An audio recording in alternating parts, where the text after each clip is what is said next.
I do want to introduce you to our speaker. We're really thrilled to have Lily with us. She is currently the National Engagement and Campaign Director at Peace Action, with experience in research, evaluation, and project coordination in various international organizations. She has a background in political science, anthropology, and international studies. As National Peace Action affiliates, Martha and I have the opportunity to hear from Lily on a really regular basis, and we're really glad to give you all the chance as well, since we all get so much out of working with her. So please join me in welcoming Lily, and we will turn it over to her next. Thanks so much, Amy.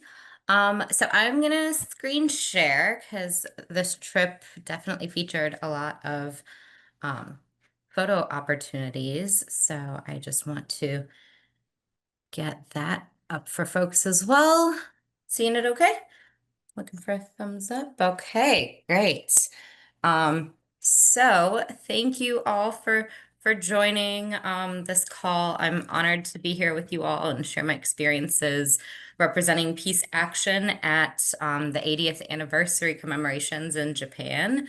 So, this picture is one that I took at the museum in Hiroshima, and it was just the fragment of the room, but they did this beautiful job of laying out, the ruins and devastation.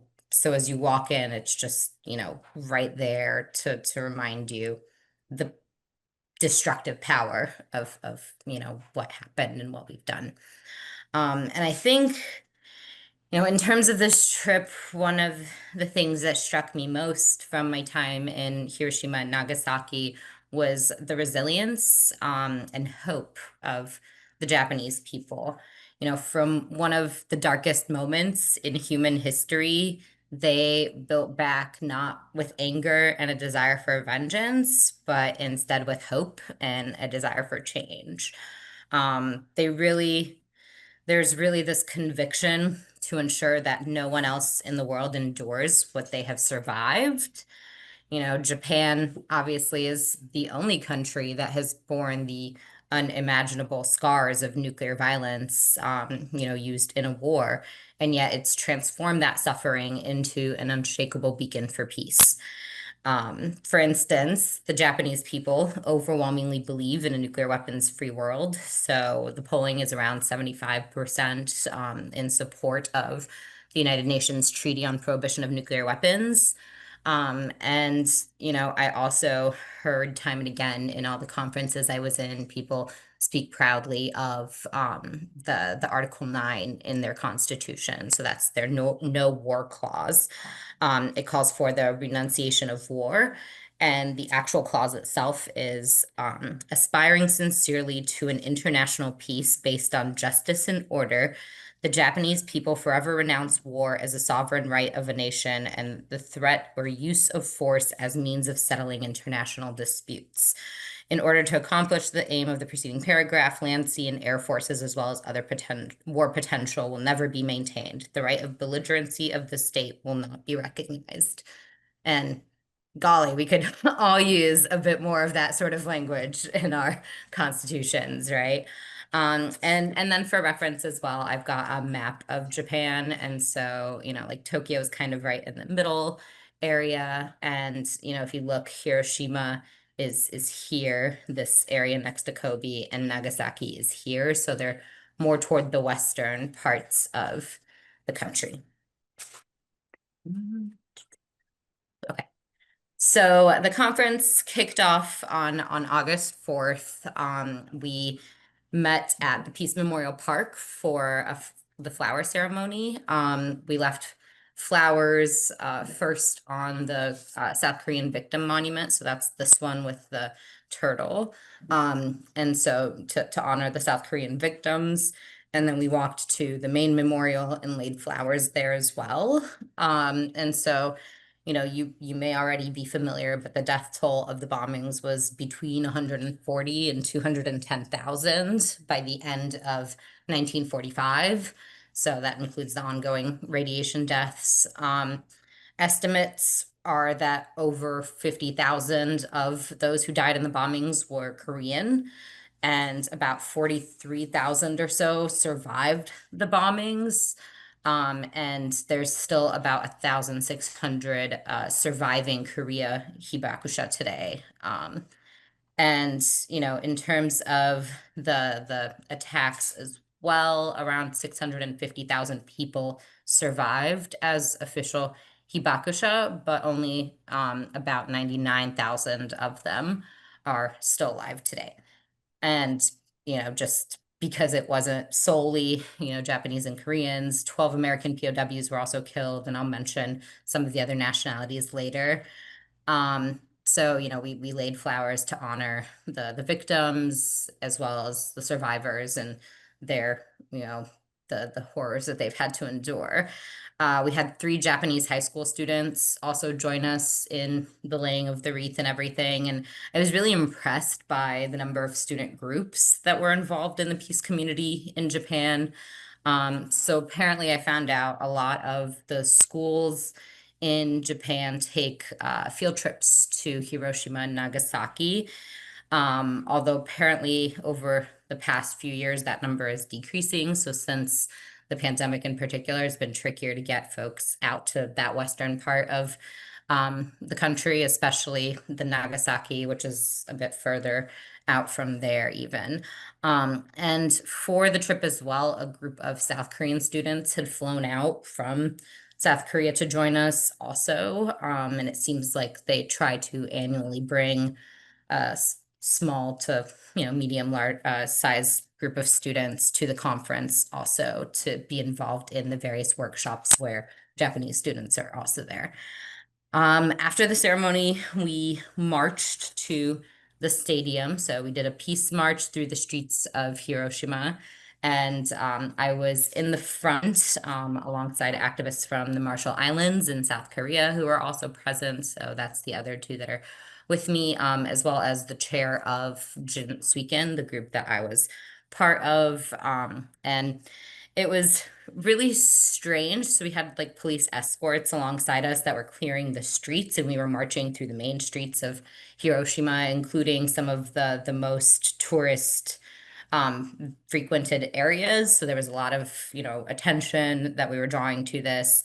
And, given the history of police and protesters here, it was just a little surreal to see them supporting us and in solidarity and working to help the protesters there. And so we chanted no more Hiroshima, no more Nagasaki, no more Hibakusha, no more war as we marched to the stadium.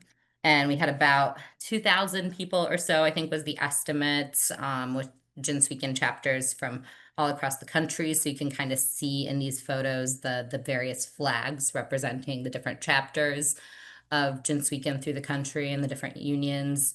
And so, that was also really impressive to see the massive group of chapters.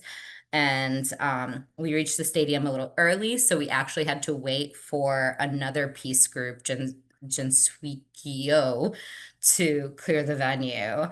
And then we kicked off the opening ceremony, which is where I spoke, and I think Martha's gonna show some of that video a little bit later. And like I said, Jinsuiken was the group that I was joining. This is the speech at the stadium, so a couple of photos there from my speech.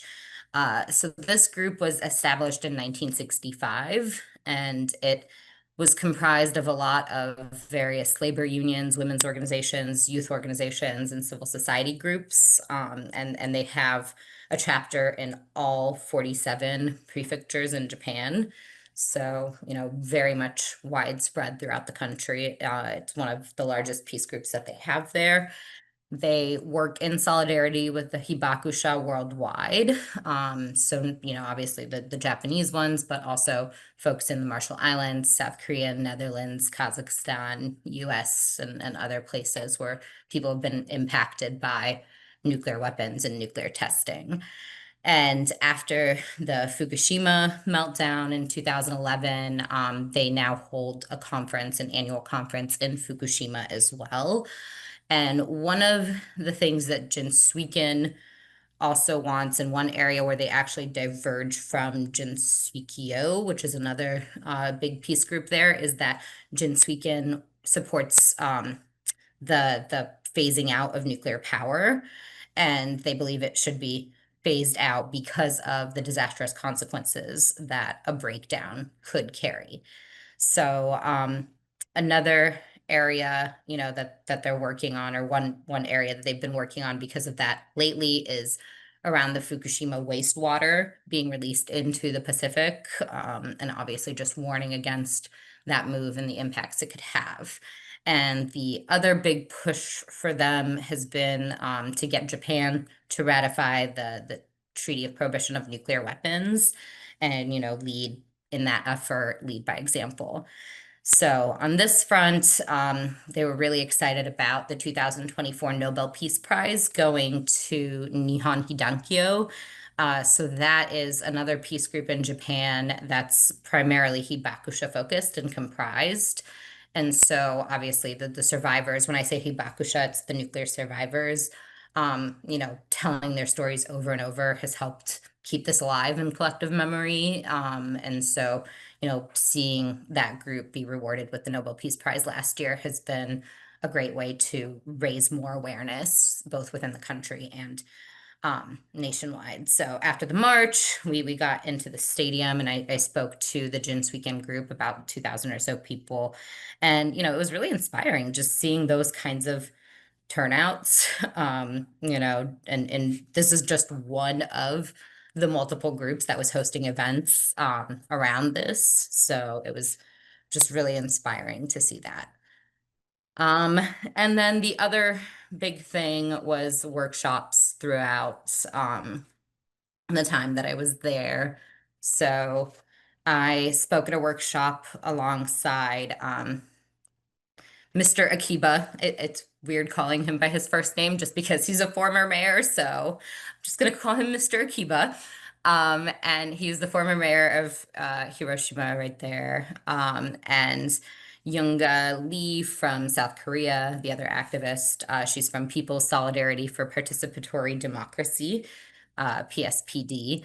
And there's about 500 or so people in our workshop listening to, the work that we're doing on the global front for peace and disarmament.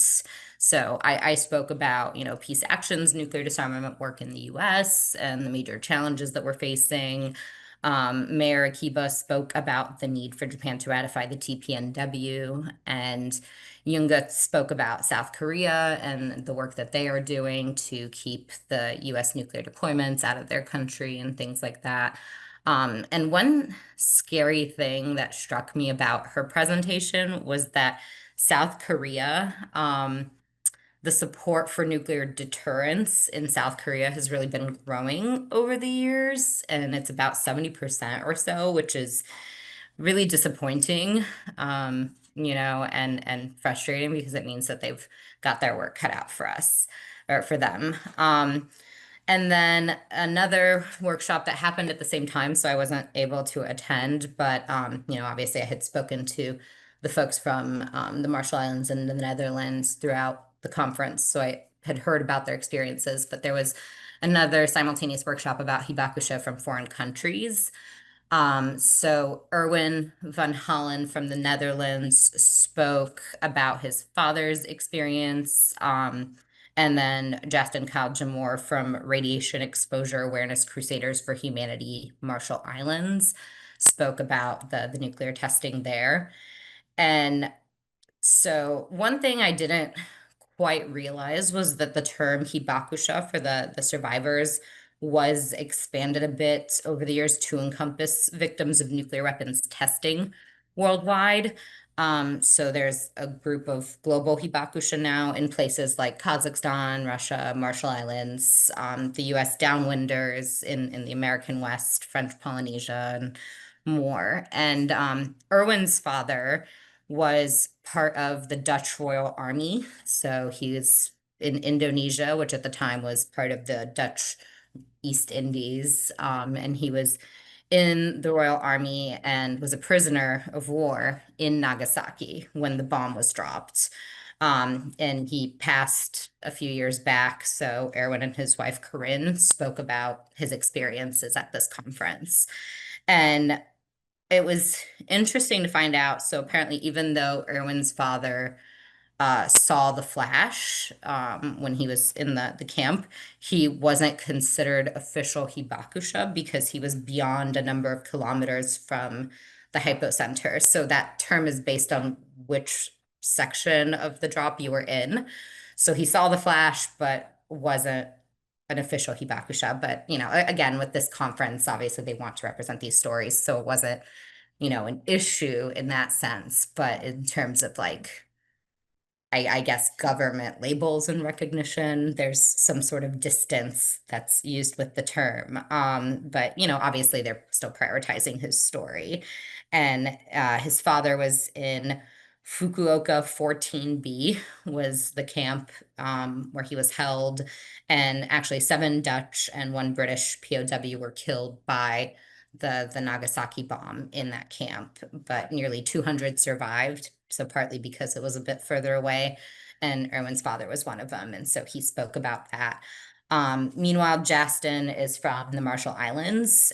He's currently in school in Hawaii, but he grew up in the Marshall Islands and spoke about the awful impact on his people's health and environment that came from the years of nuclear testing by the US. So if you're not familiar, the United States carried out 67 tests between 1946 and 1958. In the Marshall Islands, 23 were at Bikini Atoll and 44 were near, I can never say this one, he says it so much better, but Eniwetok Atoll. And obviously this led to, birth defects, health conditions, cancers, you name it, as well as obviously the environmental damage that has led to Bikini Atoll becoming essentially uninhabitable. And coconuts, one of the main staples and cultural, just important things there, becoming inedible in that area. And I don't know if folks are familiar or have seen the giant pit of radioactive waste off the shore of Bikini Atoll, but it was just covered up with concrete because someone decided that was good enough. Obviously, it's not. And so, particularly because of climate change and rising ocean levels, any time that is exposed to water and ocean and all of those things, it corrodes the concrete. And so it's very, dangerous as to what would happen if this waste were exposed to, the rest of the ocean. So unfortunately, Jin Sweekin never heard back from a Kazakh group that they reached out to. So I don't, I personally was more aware of US testing that we had done over the years, but obviously there are other nuclear nations.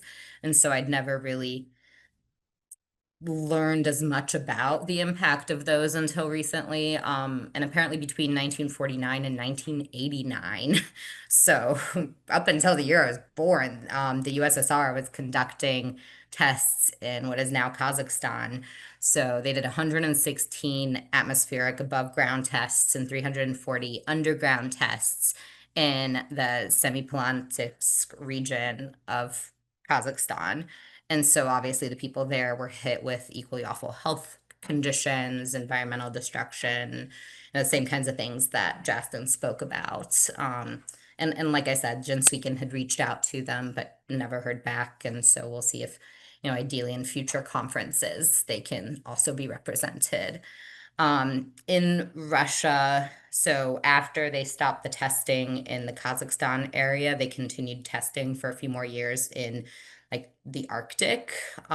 So Novaya Zemlya area, Russia continued tests there and did particularly underground testing, including the largest ever Tsar Bomba detonation. They tested that there, but because it's slightly less inhabited, there was less victims, but obviously the indigenous communities in that area in particular, suffered a lot of health issues and environmental damage as well from that. Um, And of course, you might be more familiar with the US Downwinder community. I was more aware from them. And they also were not represented at this particular event. And I think potentially in future years, again, that's something that they're striving for. But I made a point to mention that community within my speeches as well. So again, you might know that the US did testing until 1962 in Nevada, which increased cancer rates for tens of thousands of Americans. Uh, there we go. Um, Too far. Okay. So on August 6th, it was, 80 years later at 8:15 in the morning, exactly 80 years later. And the official government commemoration vigil was happening at that time. In the morning, the prime minister at the time gave an address at Peace Park alongside other government officials, and foreign dignitaries from all over the world had come in for this event. The United Nations had a large delegation in attendance, and I didn't see or meet them, but I heard that there was U.S. embassy workers present, but there wasn't any sort of official acknowledgement statement, anything from the White House on this day, unfortunately. My brother was actually in Bulgaria visiting some of our family at the time, and he said that it was being broadcast all over the news. So there was like a live stream of the event happening. And I heard from friends abroad too that that was the case. So it was very globally prominent. We, our group didn't stay for that entire ceremony because we had other events tied to the Jinsweekend conference. So we had a closing ceremony we had to get to. I didn't catch all of the remarks and aspects, but I got to speak again at the closing ceremony. And then that evening, and every evening on the 6th, they do a lantern ceremony. So obviously, again, this one being 80 years was I don't know if it was necessarily bigger than other years. I think the government workers and things that were there were bigger in number, but the lantern ceremony was probably just as big as any other years. But yeah, so they did that to commemorate the bombings, and there was tons of tourists who were present. So it's great that they were able to learn more about it by witnessing this ceremony. I don't know how many folks are necessarily aware of the history or the details or the extent of damage that happens from this. And this was one way to educate. And there was also a Gaza rally that was happening. And I say rally because it wasn't, necessarily protesting. It didn't seem like anybody was disagreeing with them or trying to silence them or stop them. It was just very much like, hey, this is, 80 years later, here we are. We're still at war, and there's still wars globally that we need to stop and we need to be better. And so, that was also inspiring to see that the Japanese people are keeping Gaza, Ukraine, other places close to heart and want to see an end to all wars, right? Not just nuclear war. So, there's a lot of solidarity with the global wars and ending those. Then we took the train to Nagasaki for the rest of the conference. And, again, we had workshops where I spoke. This was someone from a labor union, a woman who had asked me a question in Hiroshima, and she had also gone to Nagasaki. And so she came up and was like, "Oh, I don't know if you remember me." And I'm like, "Of course I do. You asked about Trump." So I wanted to take a picture with her, but there was a lot of focus on the future, and not, I'm sure that there was probably a big group in Hiroshima as well, but we were off stage during the student presentation, so I couldn't see the size present in the Hiroshima conference, but we were on stage during the Nagasaki one, and so I was able to take a side photo from my place on stage of the student group. There was like a massive student group in attendance, with a couple of presenters talking about their time at the conference and workshops. And then, in the workshop where I spoke, in the big conference, the closing ceremony, it was about 60% first time attendees, which, across the board at all of the events, I feel like maybe between 40 and 70% of people were new, which was, again, very inspiring. Um, there was a lot of focus on honoring the prisoners as well and confronting the Japanese legacy, and particularly in Nagasaki, because the prisoner of war camps were located there. That was a bit more of the focus. So there's statues honoring the victims from South Korea. Oh, sorry, too far. Honoring the victims from South Korea, as well as the prisoners of war. So this plaque was actually moved. It had been, I think, by the camp itself for many years, but because it's further outside the city, it wasn't as prominently displayed.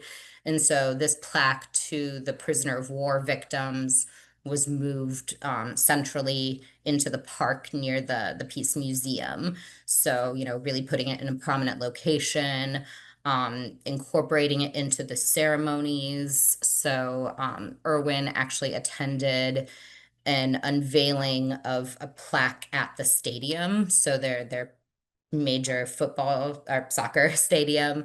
There was a plaque that they unveiled and had installed, that honored the POWs in Fukuoka 14B, where his father was held. And so, that's going to get a lot of foot traffic being right at the stadium. The Japanese peace community, have worked really hard to get the government to acknowledge the hibakusha from abroad and recognize that, like, look, these 50,000 Koreans that died, these 60,000 Koreans that survived, they were prisoners, right? They were working in the Mitsubishi factory at Nagasaki and doing these things because of the Japanese militaristic regime. And that's another reason that there's such pride in Article 9, right? Because it's taking active steps to get away from this thing that brought so much harm.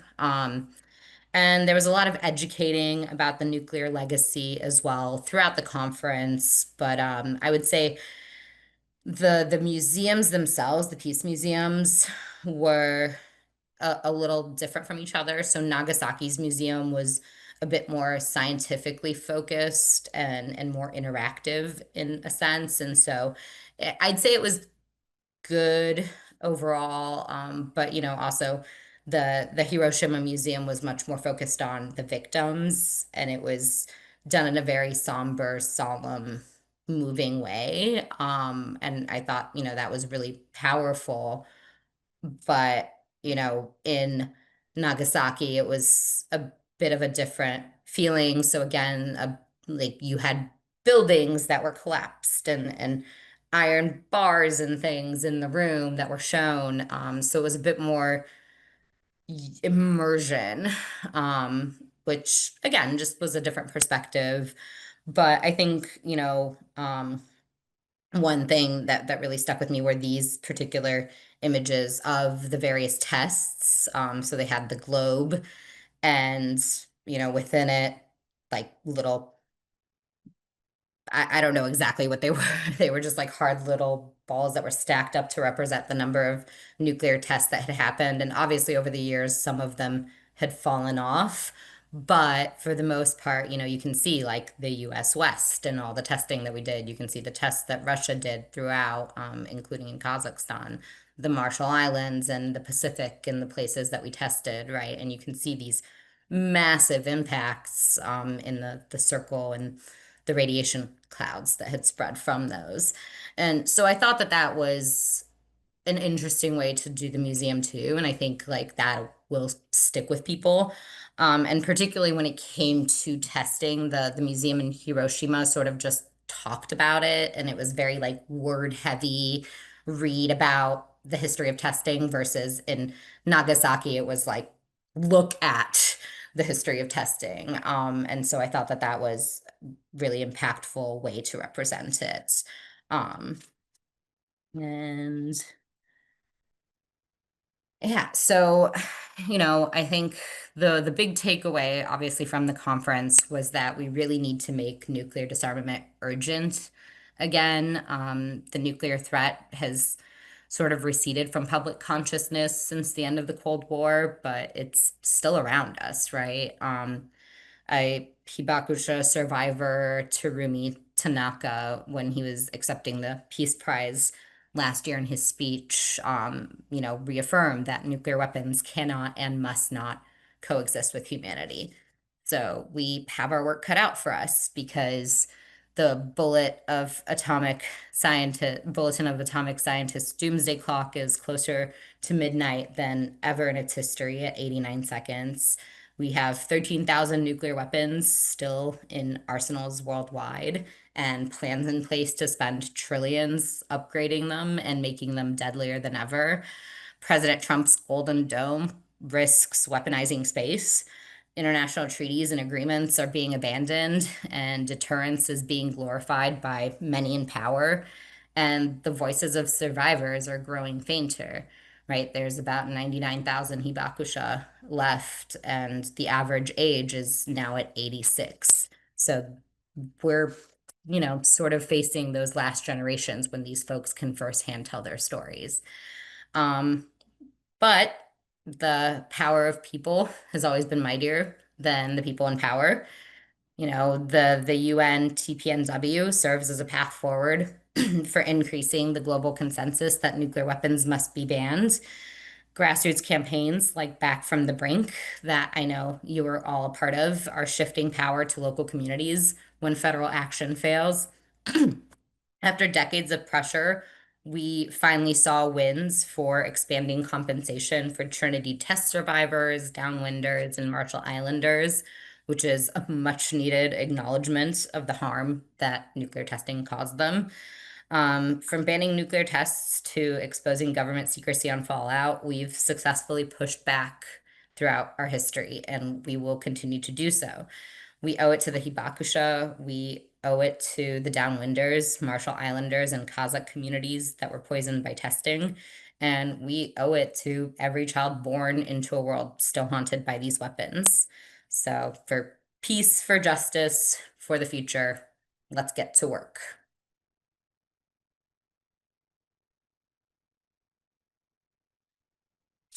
Thank you so much, Lily. Wonderful. Really appreciate that little journey we got to take with you.